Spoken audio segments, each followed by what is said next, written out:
everyone. Going to get going soon. It's going to be a good session today. We're going to do some character rigging, which is going to be a lot of fun. So no more balls bouncing and colliding with the ground or anything like that. We're going to, and probably no scripting, maybe a little bit of scripting towards the end. We'll see how it goes. But definitely we are going to do some character rigging. So I'm just going to give it a couple of minutes to let people join, and then I'll get going.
Cool, right, I'm just going to get started. So if you remember from last time, we brought these characters in, and we had these 4 characters. In fact, let's hide the ball and the ground. You can get rid of these like so. And we have these 4 characters, but they're not rigged up in any way whatsoever. And what I mean by rigging up, I mean Unity has this very nice way of adding 2D bones to a character so that you can move the character around, add animations like walking, etc. And without that, if you can imagine, these are just really, like if I've got this arm here, I can rotate it or move it around, but like this, but it it doesn't really work naturally, right? So let me just Control Z all that, so you get back to scratch. So we really want a way of making these characters move in a way that feels like they've got bones, right? So you got a whole sort of skeletal system that when you move the bones, the textures move along with them. So let's not talk about it. Let's go diving straight in. So which one shall we rig up? It really doesn't matter.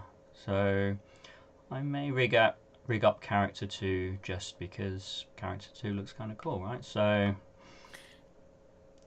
Are you sure? why? Which one do you want to How rig up? about the character 4? Character 4. Yes, Okay. because she's on the side, so I feel bad for her. Okay. Right, let's hide the other characters then. And let's get character 4. And I'm just selecting her there, then I'm pressing W so that I can just move her a little bit into the middle like this. Let's move the camera in a bit. Oh, she's scaled. Is she scaled down? Yeah, she's scaled down. Let's get rid of that. So let's scale her up to 1. Like that. We really want to sort of rig these characters at a scale of 1 if we can.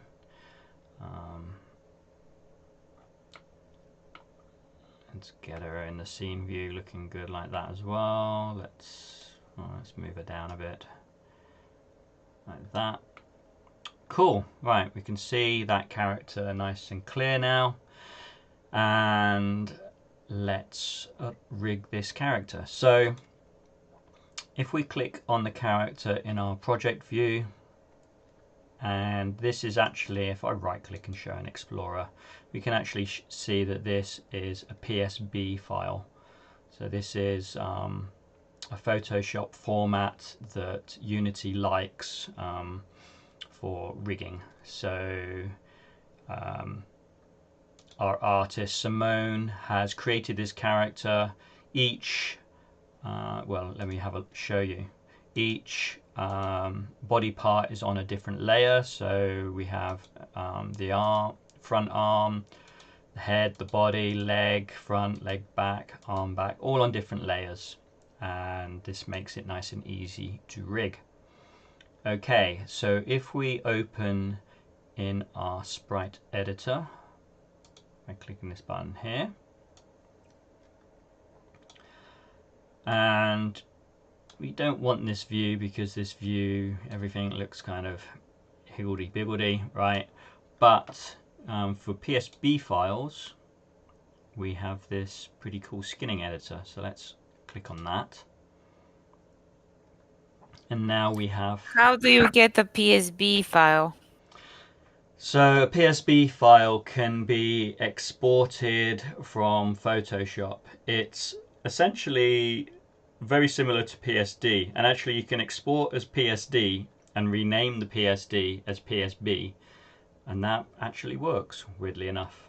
It doesn't work backwards. I've tried it, so trying to get a PSB back to a PSD does not work, but you can just rename a PSD to a PSB and that'll work. I don't recommend it because it's a little bit of a hack, but so that is done in Photoshop. That's done in and Photoshop. It's layered, right? Yes, exactly. Yeah. Are there any other files that can be updated? So like vector files. You can't use vector files in Unity, can you? No, not natively. As far as I know, the skinning editor, which is a very specific editor just for 2D rigging, only really works with PSBs. I don't think it even works for PSD, right? So PSB is essentially a new format, I think, for, well, I don't know how new it is, but it's essentially was used to handle larger files, I think. So yeah, so that's why Unity likes this format. So, and yeah, in Photoshop it would look like this, but it would just be on multiple layers. So the head would be on a single layer, and this arm would be on a single layer, etc., etc. So if you have Photoshop, I do recommend opening these PSB files in Photoshop and taking a look at them. And if you want to do your own characters, then you can just copy that format. Cool. Right, let's rig this character. Let's dive straight in. So the first thing we need to do is create our first bone. So we click on create bone. We click on her feet here. We click up a little bit and we click again. And then we want to stop there. So we don't want this yellow bone here. So if I just right click, then that stops me attaching that bone to what I'm going to call the root bone. So let's click back on that bone, and Unity's called it bone _1, but I want to call it root. Now, as you can see, now I've clicked on it, I get this kind of shadowy yellow, which is exactly what I want, because now I want to actually create the hip down to knee down to foot bone system. So let's click about here down to where I think the knee is, which is probably about there, and then down to the bottom of the foot, which is there. Okay, and then I want to right click to stop creating bones that are attached to each other. So is the red one, does that serve as a differentiator or what? So the actual bones are the yellow and green. No, they're all bones. They're all bones. But this is like a root bone that everything else is connected to, and it's nice to have a root because you can just grab that and move that around, and all the bone system goes with it. So it's a little bit like having a parent game object and having all the children inside that game object. It's handy to have, and you would kind of sorely miss it if you didn't have a root bone. So. Right, so we're now doing the other leg. So I am. Oh, and if if you right click too many times, like if I right click again, and now I've detached myself completely from the root, which is not what I want. So just click on the root bone again, and then you've got this shadowy connection here, which tells you that these bones are essentially children of the root bone. So let's click on here. Let's click on our knee, which is about here. Let's click on the bottom of the foot, about there. And then let's right click. And now what do we want? Ah, yes, we want the chest bone. So let's click on the bottom of our chest up to our neck. And then we can carry on actually, and we can, if say you had a long neck and you just, you can actually sort of right click here and start with a little bit of a gap, but that's not the case here, so I'm quite happy to carry on and click here to the top of the head, and then I've finished with that. So I just want to right click once because I still want my arms attached to my root bone, and this is what I'm doing next. So we've done the head, we're on to our shoulders. So let's click on our shoulder here, on our elbow here, and then on our hand here. Let's right click and let's do the other side. Let me just zoom in a little bit. So we want our shoulder, which is about there, our elbow, which is about there, and our hand, which is about there. And then we will right click, and I think that's it. Gosh, we rigged that up quickly. But we do want to name these bones because it is kind of handy to have them not named bone 1, bone 2, etc. We kind of want to name stuff as we go along. So I am going to call this leg underscore F for front underscore U for upper. So that's our leg front upper bone. This is our leg front lower bone. This is our leg back upper bone. This is our leg back. No, I'm just using B on I. Bit back lower bone. In fact, we can click on visibility here and see how we're doing, which is kind of a good way of keeping track of where we are. So we've done our legs, we've done our root, we've done our legs attached to our root. Let's do our arms next. So this is our arm underscore front underscore upper, arm underscore front underscore lower,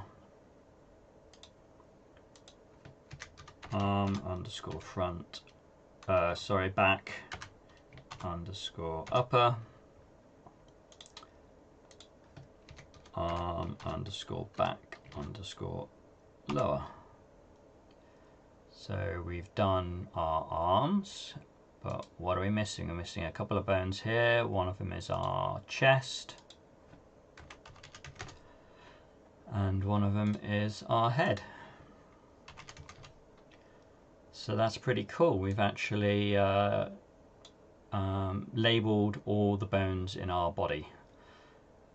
You can imagine that if you wanted to maybe have the hair, let me just right click to detach that. If you wanted to do like our ear moving or some hair moving, you can actually, there's rigs that I've seen that, you know, have bones for hair and stuff like that. But we'll keep ours relatively simple.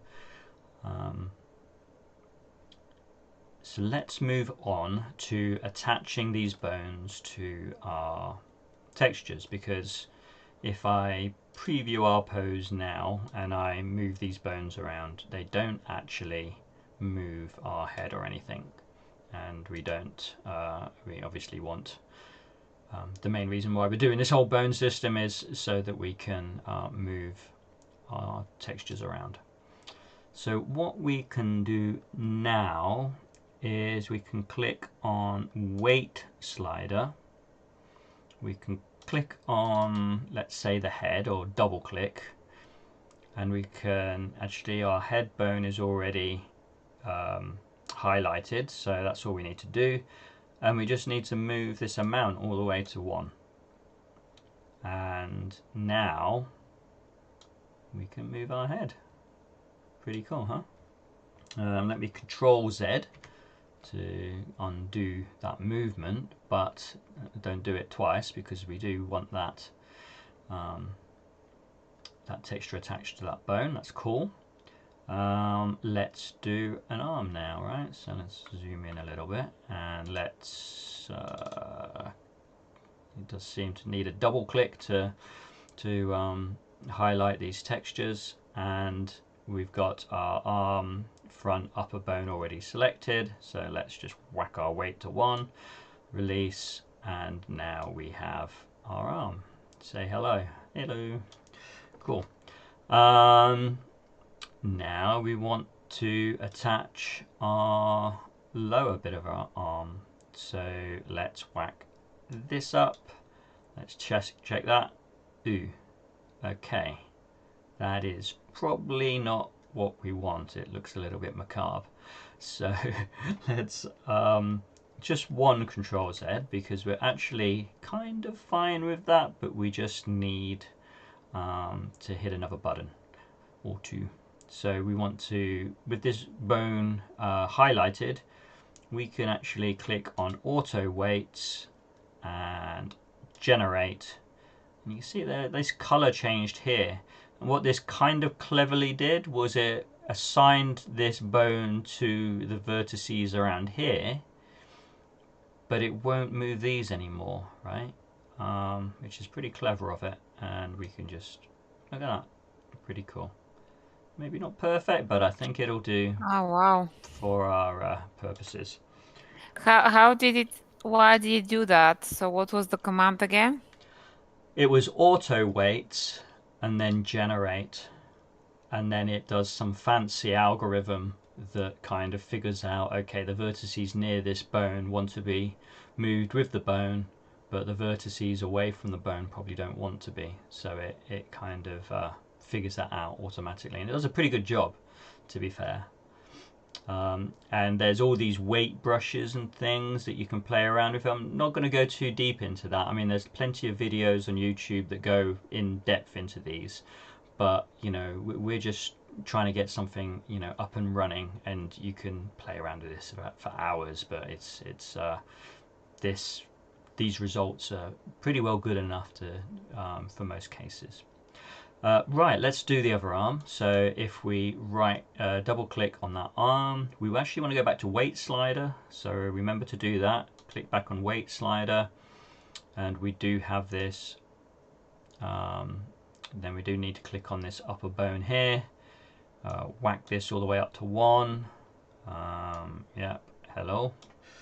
Undo. Control Z to undo, and then do the same with this one. Whack this all the way up. But again, we've got this macabre thing going on here, so Control Z that. Auto weights, generate. There you go, and you saw the color changed here because these vertices, you know, kind of detach themselves from this bone now. And now, hey, how's it going? So that works nicely as well. Let's carry on. Nice. It's pretty cool, huh? Did we do the head? Oh yeah, we did the head, didn't we? So did we do the chest? I don't think we did the chest, did we? No, we didn't. Okay, so let's double click the chest. Click on weight slider, make sure this bone here is selected. So you want to make sure that your chest texture's selected and the bone that you want to associate with that chest piece is selected. And then this is when you can just whack up this weight slider all the way to 1, release, and now there you go. Cool. Wow, this is just strange. Yeah.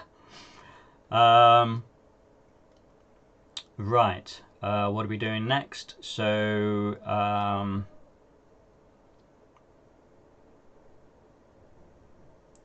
in fact, let me just have a look. I've made a mistake on the skeleton because we actually want our arms to be attached to our chest, and actually you can see that that is a mistake. So let's see if we can fix that. It's the easiest way to fix that. I'm not too sure if we can. Oh, we might be able to just drag and drop this. I've not actually done this before, so this is interesting. Let's try it. So let's do that, and let's do that. And does that work? Wow, look at that. Now that is kind of magic. So yeah, even if you make a mistake with your rigging, you can actually fix it at this late stage, which is pretty amazing. I've never actually done that before, so that's pretty nice to know. Right, let's do our legs now. So if we double click our leg, click on our bone, we can see, because there's no color on here, we can see that we haven't done this, right? So yeah, that looks good. Leg, front, upper, that's selected. There you go, it changes color, release. And now we can do the can, which is cool. Let's click on this one, let's whack our weight up. But of course we have exactly the same problem, right? We have this kind of macabre legless thing going on. So again, auto weights, generate. Now we can bend at the knee nice and sensibly. Let's do the same here. So Ready for a football match. exactly, yeah. Go back to weight slider. Remember, we have to switch back, and then we make sure that you've got this bone selected and this texture. Whack this up to 1. And then let's click on this one and whack this one up to 1. And we won't bother testing it. We know that we've got this macabre thing going on, so let's just do auto weight and generate. And now we can do a little bit of kicking with our foot. I think that's the fun bit for me, like, is that rigging.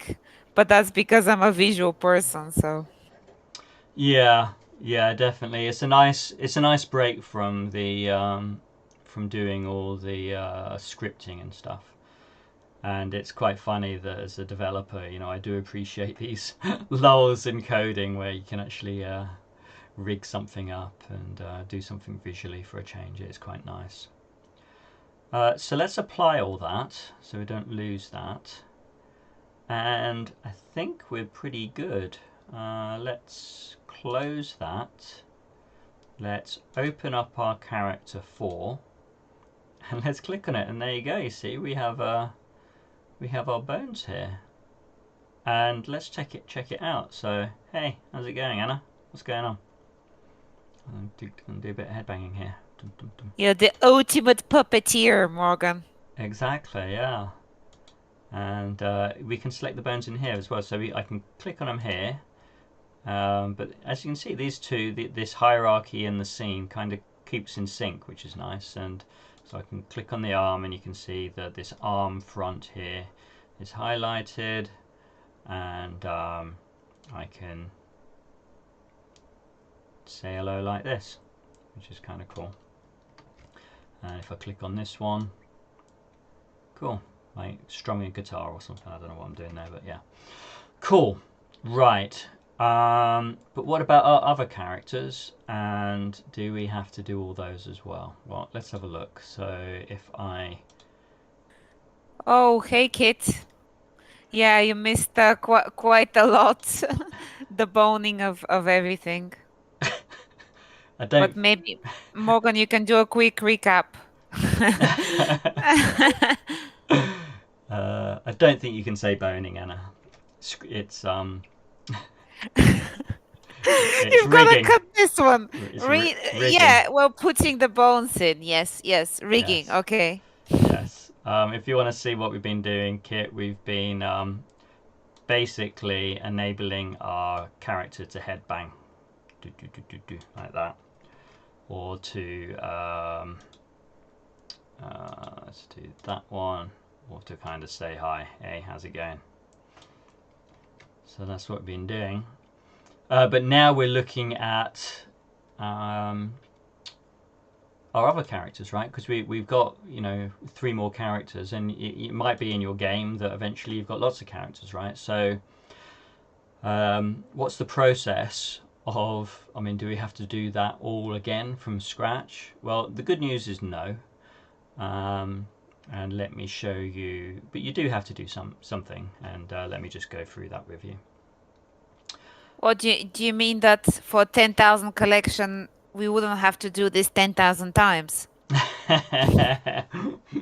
Exactly. All right.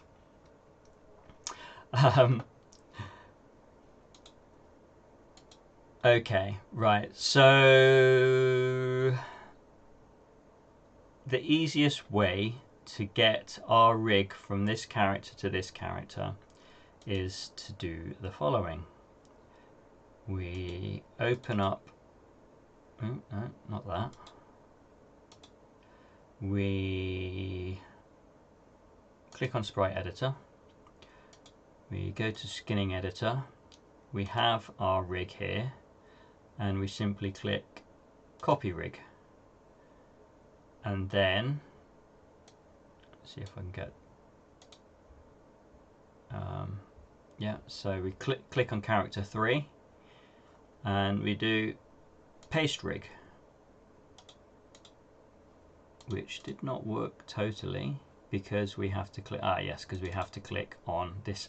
This is actually, this gets me every time, right, is that I click Paste Rig and I expect it to happen immediately.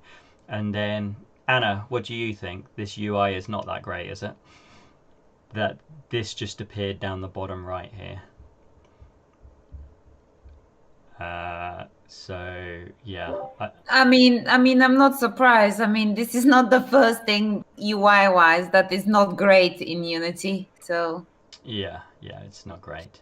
So yeah, you got some gotchas there. So I did Paste Rig, and then didn't know. It's hard to spot this thing. It's not even a pop-up really. Come up, and then you have to hit paste. Now this looks horrendous, right? So at this point you might think to yourself, Christ, throw all the toys out the pram, because this looks as if it hasn't worked, right? But luckily this is, I think, a 1 or 2 button press fix. So you click on Auto Geometry and Generate for All Visible. There you go, and that is fixed. So and now we've got our, so we didn't have to recreate that whole bone system for that character. So that's kind of nice, right? Let's apply that. And if we come back to here now, and we, I don't know, click on the chest, we can take a bow. Yes. Didn't have to do all that rigging over again, just had to paste. Let's do that for our other characters while we're thinking about it. So come back to our skinning editor, click on character 3. Well, let's copy this one. So copy rig. We've done character 3. Let's go to character 2. That has no rig at all. We can paste our rig in here. Again, I immediately think that's all I need to do, but I actually need to paste this here, like so. We have this horrendous mess happen. We can click auto geometry, and again, there's another subtle one down the bottom here, generate for all visible, and that'll do the trick for that one as well. Apply, click on character 1. And last one we have to do, paste rig, paste, auto geometry, generate for all visible, apply. And now we're in the sort of happy state of affairs that all our characters are all rigged.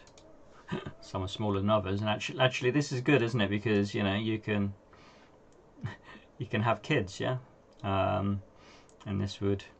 It all works. It's scaling down and everything, so you know, no surprises there. Let's make them all the same size though, like so.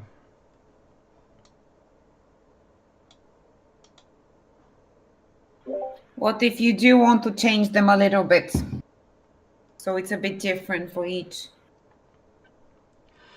How do you mean the actual skeletons, the actual skeletal rig? Yeah. Yeah, I mean you can do, yeah. So we could literally, I mean, let's do it for one of them. I mean, she's got a big ear, right? So let's do a bone for her waggling her ear, right? So let's do that. If we go back to character 3. And we open up our sprite editor, and we go to our skinning editor, like so. Now we do want our ear probably, well, definitely associated with our head, right? Or maybe just, no, I think head, yeah.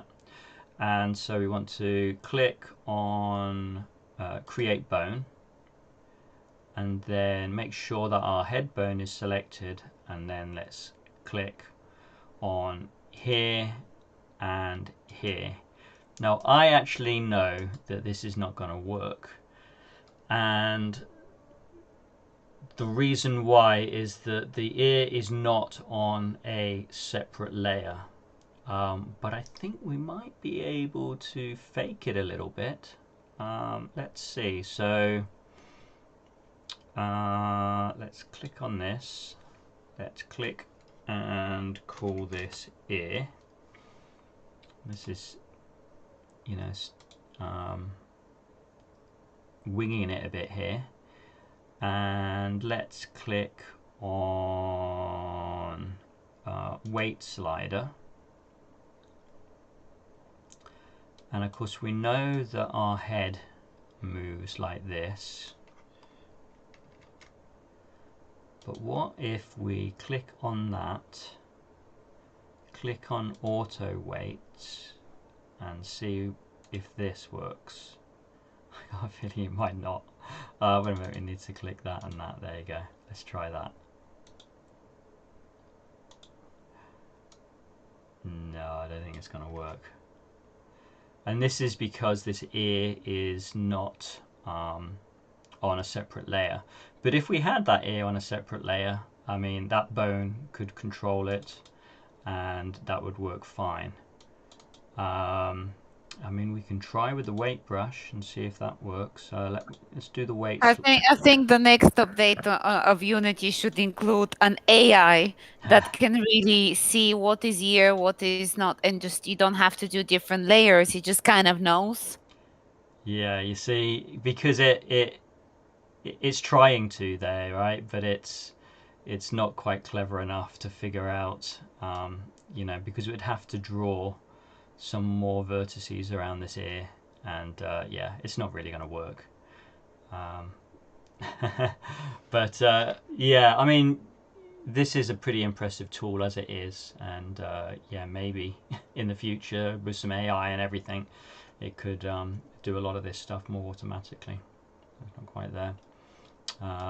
Yeah, I mean, you can go in and try and edit the geometry and try and get it to work, but it would actually just be easier to go back to into Photoshop with a PSB, put the ear on a separate layer, and then obviously it would work, because you know, you've seen it work for all the other layers, right? Cool. So let's discard that, and let's make sure that we have not got a weird ear on our character there. Okay, so this is definitely one way that, you know, we've got these 4 different characters now, and we could just have these 4 characters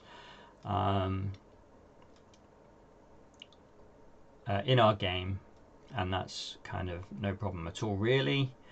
But what if you kind of want to transition between the characters really nicely, right? So maybe you've got a character chooser, and you're choosing between the 4 characters, and the character chooser is animating, right?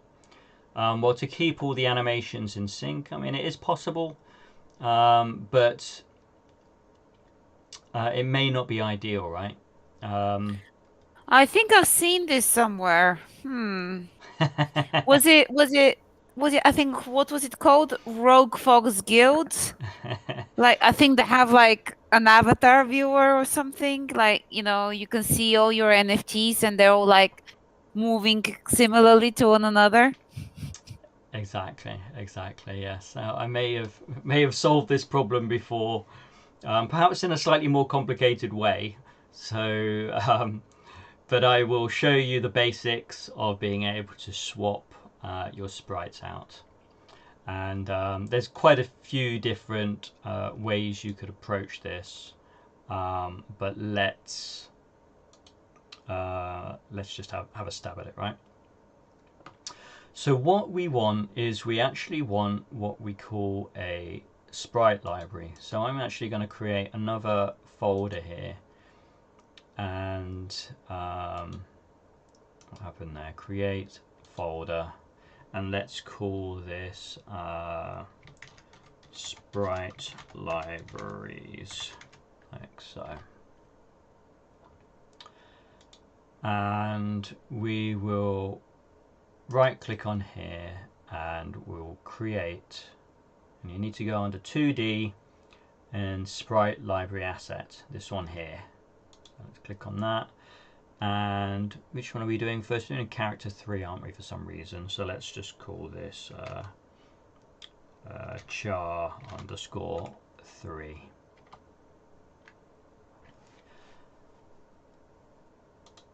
Now then, if I click plus here, and I will, now like I say, there's different ways of doing this, but let's do the most simple way of doing this, which is just having one category, which we can arbitrarily call all, and we take our textures for character 3, and we drag and drop them in here. And let's start on the head. So we've got head, body,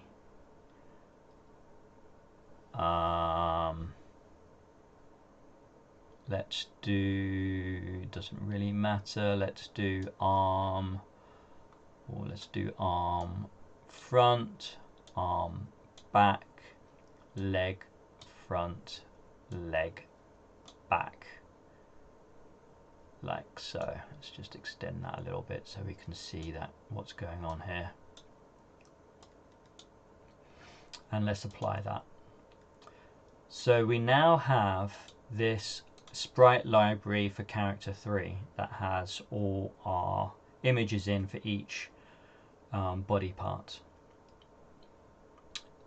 Now what we want to do is we want to add a sprite library component here. So I've started to type sprite, and let's choose sprite library. And what we can do is we can just drag and drop our character 3 sprite library asset into here. And so now this is available to this whole character now, these assets.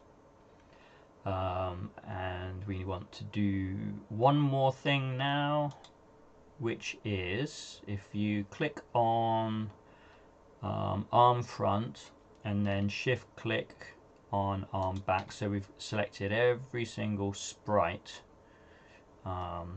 in this character, and we want to add component, and then it is sprite resolver. There you go. Now we've added a sprite resolver to every single one of those sprites, and handily, and this is a little bit of magic really, is that it's actually gone and selected the right part here. And you'll see what I mean in a second. So if I take our character 3 and I duplicate it, so I can do a Control D, that should have duplicated it, or let's just do Control C and Control V. Okay, that worked. And let's do character 2 next, and let's get our textures for character 2, which is here, and you know, make sure it's not these ones you want. These are the textures down the bottom here, which is perhaps not immediately obvious, but let's drag and drop these into the right ones. So we've got body, front, arm back, leg front, leg back, apply. Okay, so it doesn't look like much has happened here, but let's just show you the magic now. So if I go to sprite library, fingers crossed, whoa, fingers crossed, whoa, pretty cool, huh? So we're using one character now instead of 4. What happened there? So what it does cleverly is that you can change the library in the roots of this character, the library that it's using, the asset library, and it will just automatically map the sprites across. Well, kind of automatically. I mean, we've done a little bit of work to get it to work. But the beauty is we can do that for our other characters now. So let me do it again. So Control C, Control V, seeing as my duplicate doesn't seem to be working. And let's do character 1 now.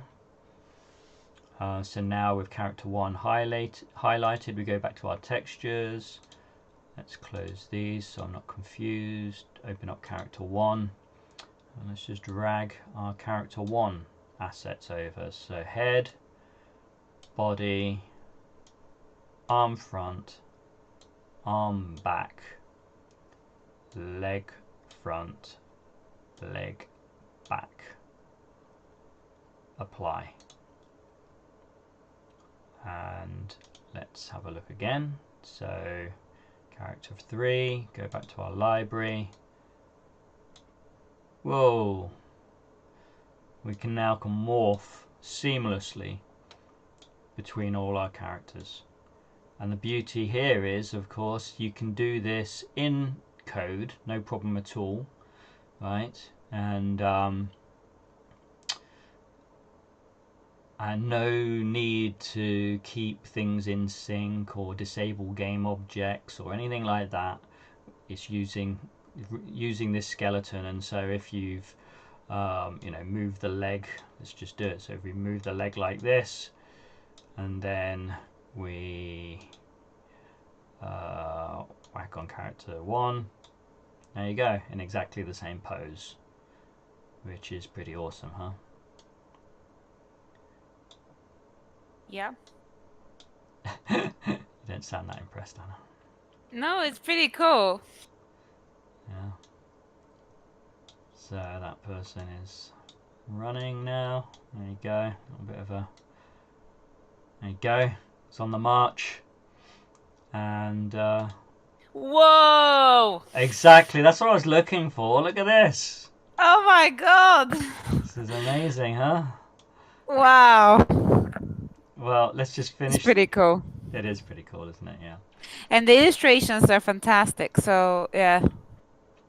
Yeah. I wish I was doing this course like fully. That's what I want to hear. Character 4.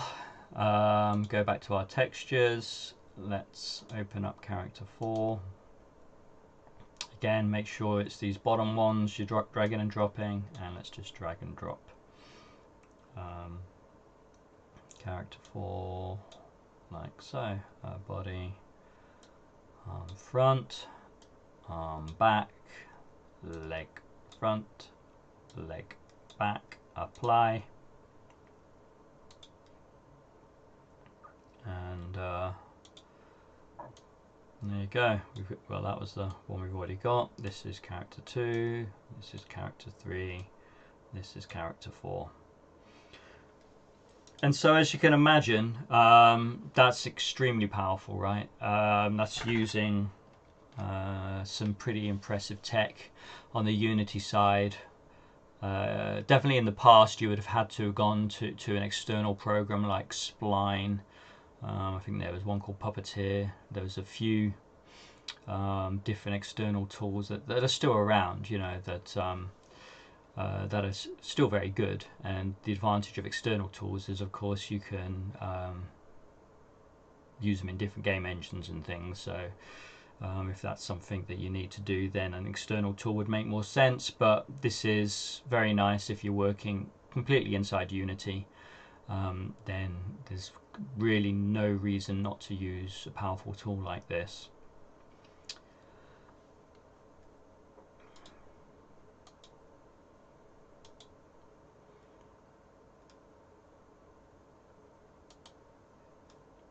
Right, now I'm going to leave what's called IK for Monday, I think, because that's, yeah, a little bit involved. It's not too bad, but as you can probably imagine, it's not. I mean, it's not too bad, but you know, if you're animating and you have to drag each one of these, and like you can do this, which is not ideal. Yeah, so there's still a little bit of care needed to keep everything looking natural. And by adding IK or inverse kinematics to this rig, you can actually make adding animations that little bit easier. And so we'll go through that on Monday. What I would like to just quickly go through is probably just do a little bit of looking at the new input system. So we've had our fun now with the visual aspect, but let me just go through the new input system pretty quickly, and then we're in a good place for finishing off our character, and we'll be doing basically moving the character around and having a running animation by the end of the session on Monday, if we get this input system done now. So let's do that. So the new input system which we're going to use, we could use the old input system which I briefly went through in a previous session, but let's have a look at the new input system. Now we do need to get this from a Unity package, so we need to open the Windows Package Manager. So click on Window, click on Package Manager, and let me just bring this into view like so.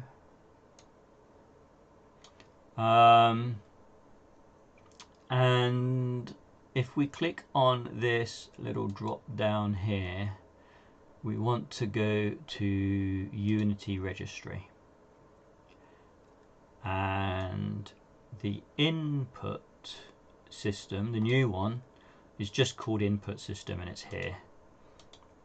And if we click on it, we can just click on install. But yeah, if you just want to read this, a new input system which can be used as a more extensible and customizable alternative to Unity's classic input system in Unity Engine Input, right? Which is pretty well what I've said earlier.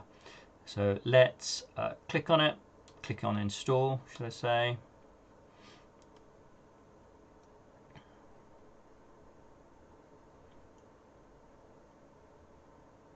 And that is installing rather slowly.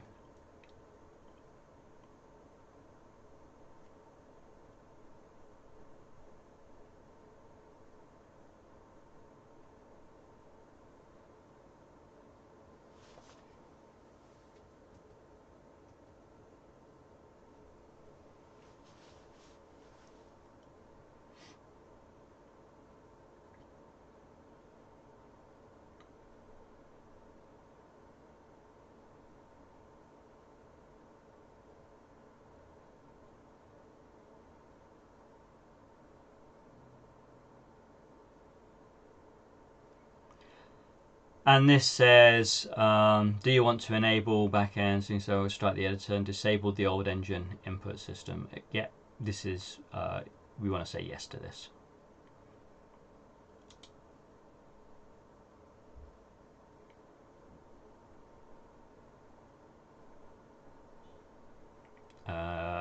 We can save our main scene. Yeah, that's fine.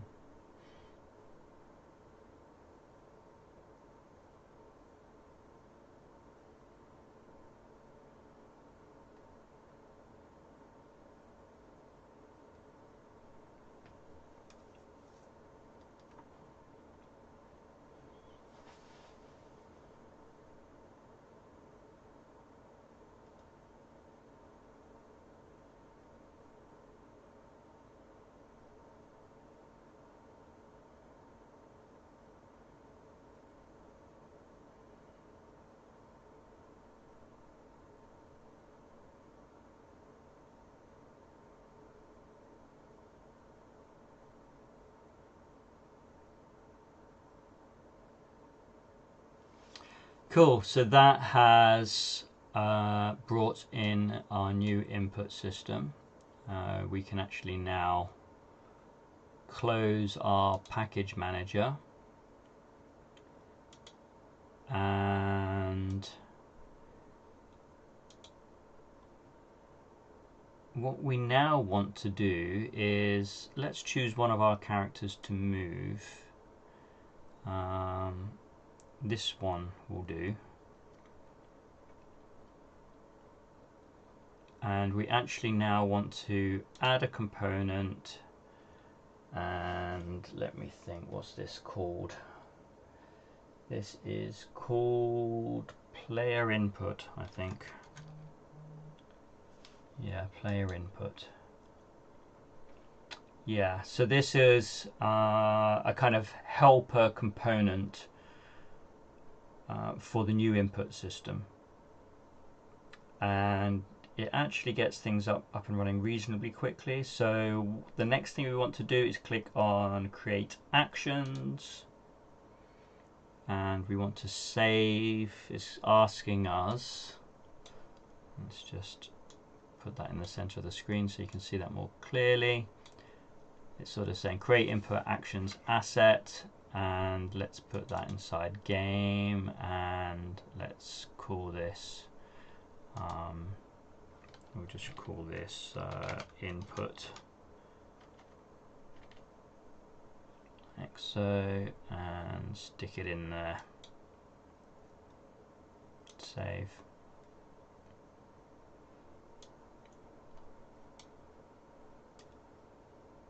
And we'll keep with this. So this is the control scheme that it kind of defaults to, and it'll do for our purposes. We won't mess around with this too much. But the key thing here is that we have our movement set up, and it looks like it will handle WASD, it will handle a gamepad. So that's probably enough for us, because the WASD actually looks like it will handle arrows as well. So that's pretty good out of the box. And it will give us back a vector 2, which is pretty cool as well. So I think we're good there. So let's close that. And the main thing that we want to change on here is this behavior, because the one that everyone seems to use, and I think is the nice one to use, is invoke Unity events. And you'll see how this works in a second. So we now get this option here, which we can expand out, and then we can expand out player, and we've got, as if you know, in here you saw that we had this move one, and which was handling all the WASD keys and everything, and we can just link this up with our script, and we've got a nice little function that will automatically get called when we hitting the right keys on our keyboard. So we need to set up that method now.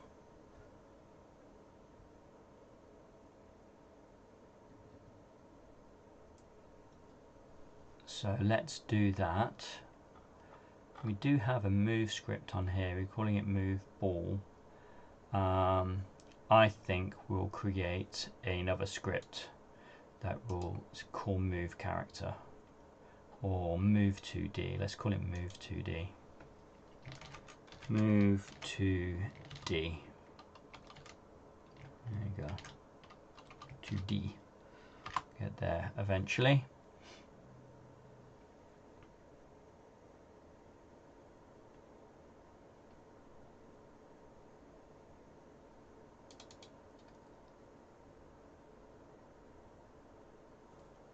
Let's open up that move 2D script. We want up here a let's see, let's have a private vector 2, and we'll call this move. You can call it move direction or move vector 2D, just to remind us that it's a two-dimensional vector. And then we don't need start, so let's rename this to move. And this is actually what we're going to call from that component that we added. So we do actually need, and you'll find this with packages that you bring in, extra packages that you bring in, that they will usually be in what they call their own namespace. And so the new Unity input system is under the namespace Unity Engine.input system. And so now we have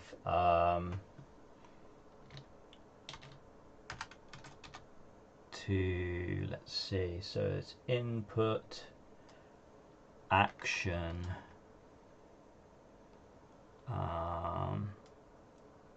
and yeah, Visual Studio has got pretty well exactly what I need to type in there, which is pretty clever of it. So let's just do that. And that is exactly what we want to do, right? So this move will get called every time we press the arrows or WASD keys. Once we've hooked it up, which we'll do so in a second, and it will set our move vector 2D to be the right directional vector. And as we saw in a previous session, we need to use this inside a fixed update because we are going to use a bit of physics. So we want to get component our rigid body 2D. So rigid body 2D, and we're not going to set the velocity directly. We are going to use move position, and we are going to use, let's see, transform dot position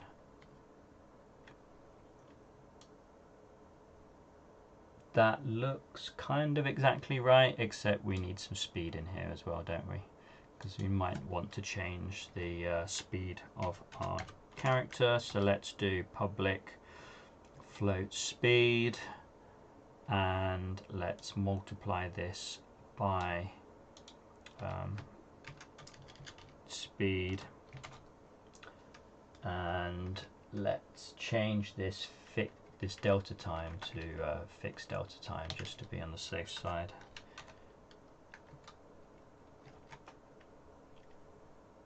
Because we are in the fixed update. Now that looks pretty good to me. There are things that we can improve here, like we may want to not get the component like this on every fixed update call.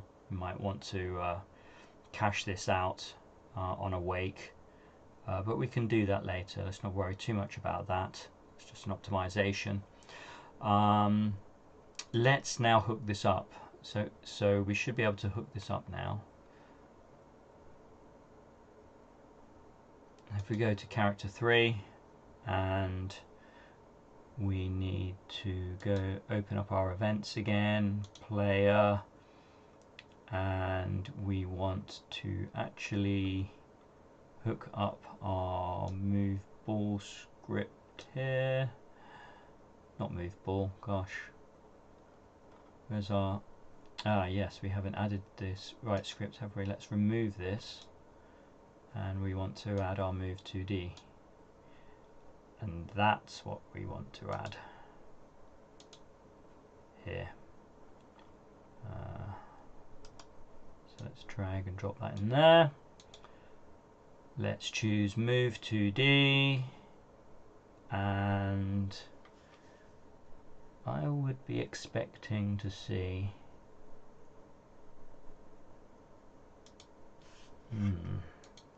let's see, did we save this correctly? I didn't make it public. There you go. So rookie mistake. Make your method public, otherwise you can't get at it.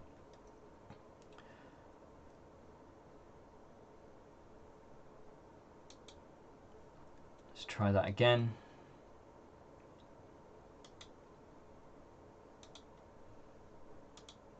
Move 2D, and there you go. We actually want this top one here because it will then pass through the vector 2 that we need to it, and I think that should do the trick. We've got a speed of 5.